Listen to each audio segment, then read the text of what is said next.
Thank you for your support in every video, for every click and like and comment and subscribe.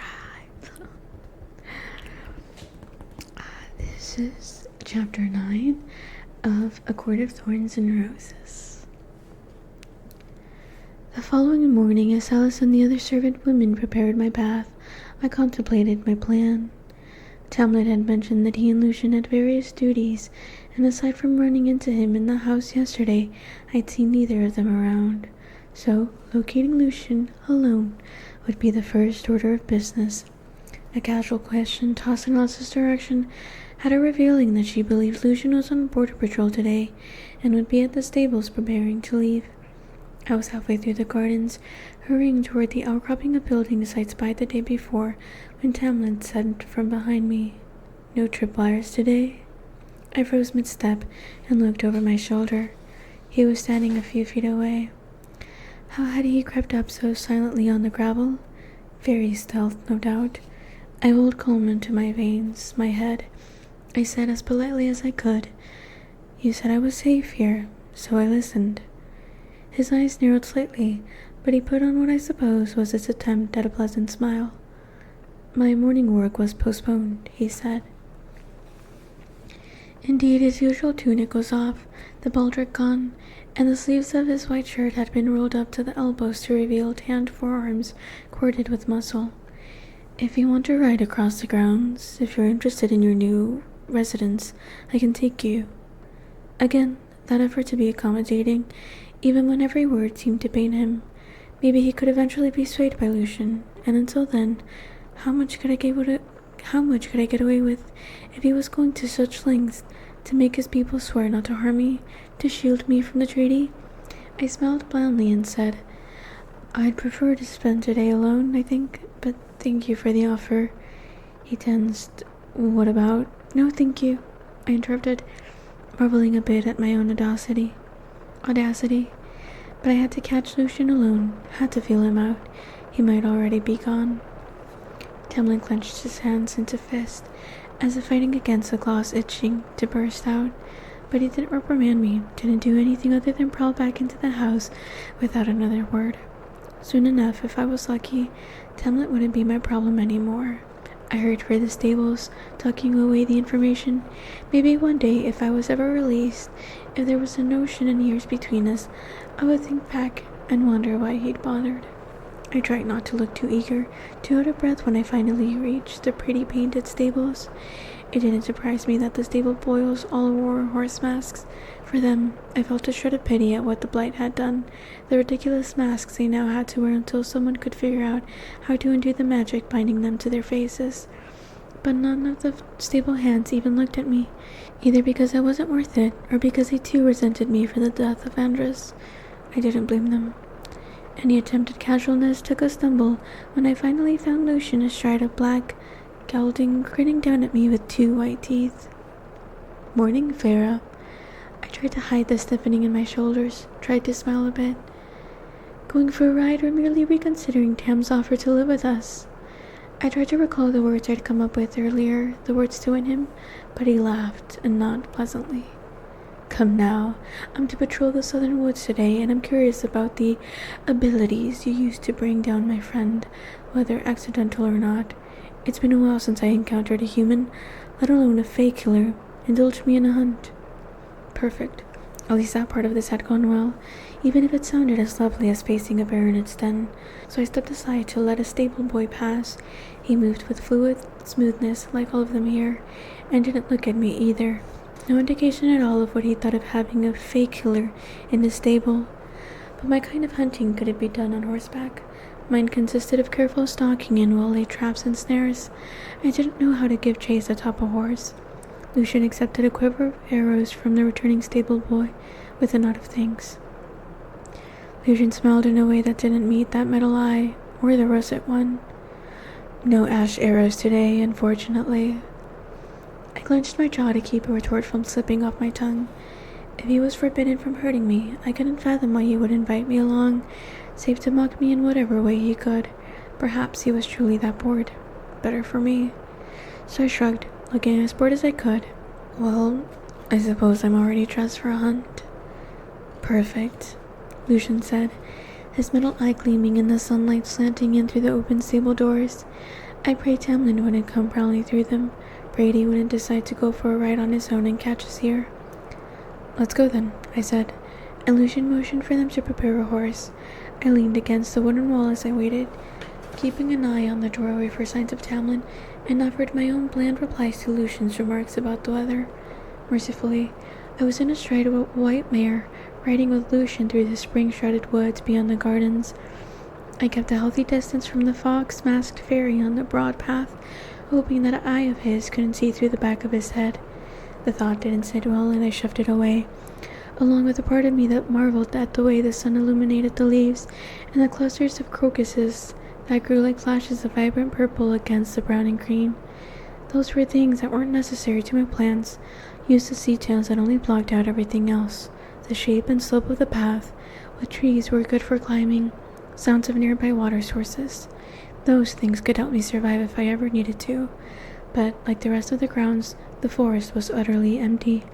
No sign of fairies nor any high fae wandering around, just as well. Well, you certainly have the quiet part of hunting down, Lucian said, falling back to ride beside me. Good. Let him come to me, rather than me seeming too eager, too friendly. I adjusted the weight of the quiver strap across my chest, then ran a finger along the smooth curve of the yew bow in my lap. The bow was larger than the one I used at home, the arrows heavier and heads thicker. I would probably miss whatever target I found until I adjusted to the weight and balance of the bow.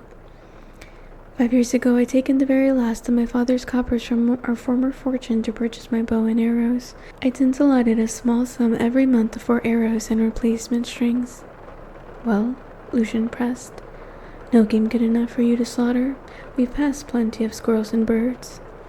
The canopy above cast shadows upon his fox mask, light and dark and gleaming metal. You seem to have enough food on your table that I don't need to add to it, especially when there's always plenty left over. I doubted squirrel would be good enough for their table. Lucian snorted, but it didn't say anything else as we passed beneath a flowering lilac, its purple cones drooping low enough to graze my cheek like cool, velvety fingers. The sweet, crisp scent lingered in my nose even as we rode on. Not useful, I told myself, although the thick brush beyond it would be a good hiding spot if I needed one. You said you were an emissary for Tamlin, I ventured. Do emissaries usually patrol the grounds? A casual, disinterested question. Lucian clicked his tongue. I'm Tamlin's emissary for formal uses, but this was Sandra's shift, so someone needed to fill in. It's an honor to do it. I swallowed hard. Andrew's had a place here, and friends here. He hadn't been just some nameless, faceless fairy. No doubt he was more missed than I was. I'm sorry, I said, and meant it. I didn't know what he meant to you all. Lucian shrugged. Tamlin said as much, which was no doubt why he brought you here. Or maybe you looked so pathetic in those rags that he took pity on you. I wouldn't have joined you if I'd known you would use this ride as an excuse to insult me. Alice had mentioned that Lucian could use someone who snapped back at him. Easy enough. Lucian smirked. Apologies, Vera. I might have called him a liar for that apology had I not known he couldn't lie, which made the apology sincere. I couldn't sort it out. So, he said, when are you going to strike to persuade me to beseech Tamlin to find a way to free you from the treaty's rules? I tried not to jolt. What? That's why you agreed to come out here, isn't it? Why you wound up at the stables exactly as I was leaving? He shot me a sideways glance with that russet eye of his. Honestly, I'm impressed and flattered you think I have that kind of sway with Tamlin. I wouldn't reveal my hand, not yet. What are you talking? His cocked head was answer enough. He chuckled and said, Before you waste one of your precious few human breaths, let me explain 2 things to you. 1, if I had my way, you'd be gone, so it wouldn't take much convincing on your part. 2, I can't have my way, because there's no alternative to what the treaty demands. There's no extra loophole. But there has to be something. I admire your balls, Vera, I really do. Or maybe it's stupidity. But since Sam won't gut you, which was my first choice, you're stuck here. Unless you want to rough it on your own in Perinthian, which... He looked me up and down. I'd advise against. No, I couldn't just stay here forever until I died. Maybe there was some other way, or someone else who could find a way out. I mastered my uneven breathing, shoving away the panicked, bleeding thoughts. A valiant effort, Lucian said with a smirk. I didn't bother hiding the glare I cut in his direction. We rode on in silence, and aside from a few birds and squirrels, I saw nothing, heard nothing unusual.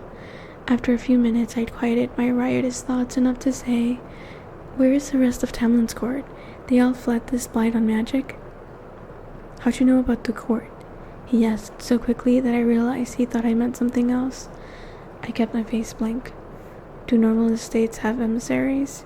And servants chatter? Isn't that why you made the merbird mask to that party?" Lucian scowled, that scar stretching. We each chose what to wear that night to honor Tamlin's shape-shifting gifts, the servants too. But now, if we had the choice, we'd peel them off with our bare hands, he said, tugging on his own. It didn't move. What happened to the magic to make it act that way? Lucian let out a harsh laugh. I'm sorry, I'm probably totally blocking. Something was sent from the shitholes of hell, he said, then glanced around and swore. I shouldn't have said that. If word got back to her. Who? The color had leached from his sun-kissed skin. He dragged a hand through his hair. Never mind. The less you know, the better. Tam might not find it troublesome to tell you about the blight, but I wouldn't put it past a human to sell the information to the highest bidder. I bristled, but the few bits of information he'd released lay before me like glittering jewels. Her who scared Lucian enough to make him worry, to make him afraid someone might be listening, spying, monitoring his behavior, even out here. I studied the shadows between the trees, but found nothing. Printian was ruled by 7 high lords. Perhaps this she was whoever governed this territory, if not a high lord, then a high lady, if that was even possible. How old are you? I asked, hoping he'd keep divulging some more useful information. It was better than knowing nothing. Old, he said. He scanned the brush, but I had a feeling his starting eyes weren't looking for a game. His shoulders were too tense. What sort of powers do you have? Can you shapeshift like Tamlin? He sighed, looking skyward before he studied me warily, that metal eye narrowing with unnerving focus. Trying to figure out my weaknesses so you can... I glowered at him. Fine. No, I can't shapeshift. Only Tam can. But your friend, he appeared as a wolf. Unless I was his. No. Andrus was high fae too. Tam can shift us in 2 other shapes if need be. He saves it for sentries only though. When Andrus went across the wall, Tam changed him into a wolf so he wouldn't be spotted as a fairy, though his size was probably indication enough. A shudder went down my spine, violent enough that I didn't acknowledge the red-hot glare Lucian loved my way. I didn't have the nerve to ask if Tamlet could change me into another shape. Anyway, Lucian went on, the high fae don't have specific powers, the way the lesser fairies do. I don't have a natural-born affinity, if that's what you're asking. I don't clean everything in sight, or lure mortals to a watery death, or grant you answers to whatever questions you might have if you trap me. We just exist, to rule. I turned in the other direction so he couldn't see as I rolled my eyes.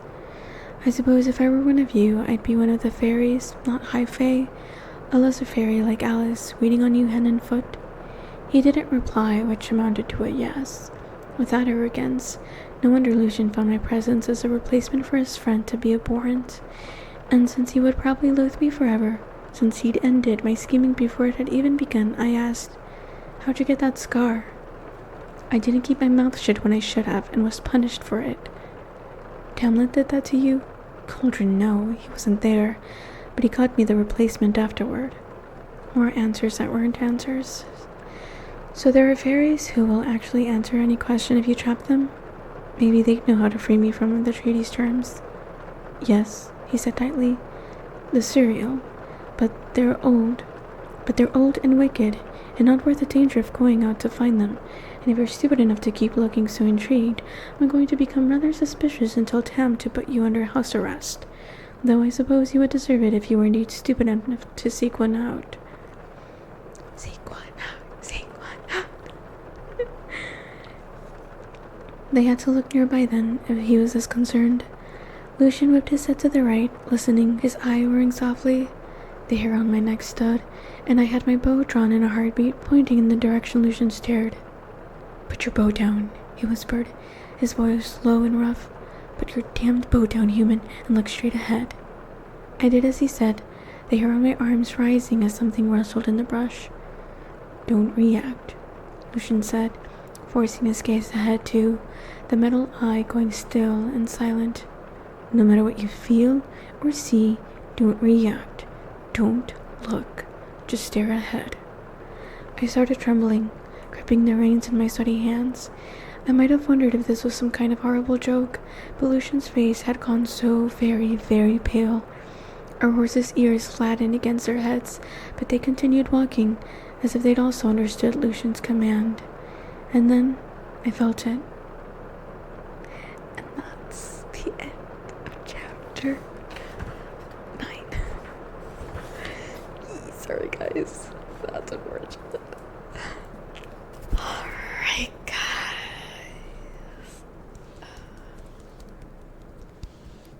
That is chapter 9. How fun is this? You can see out the window, it's late now. 7 a.m. It's a good time to go to sleep, so for me, I work overnight. Thank you so much for watching.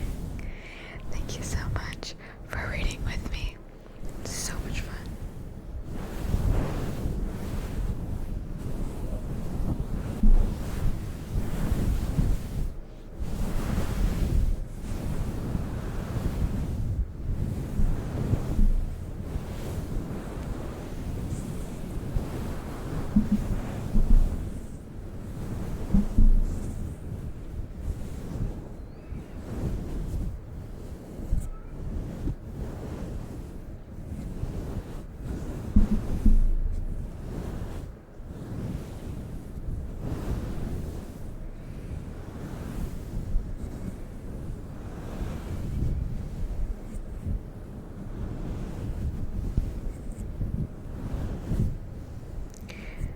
Next time I see you, I will have moved, so I'm so excited.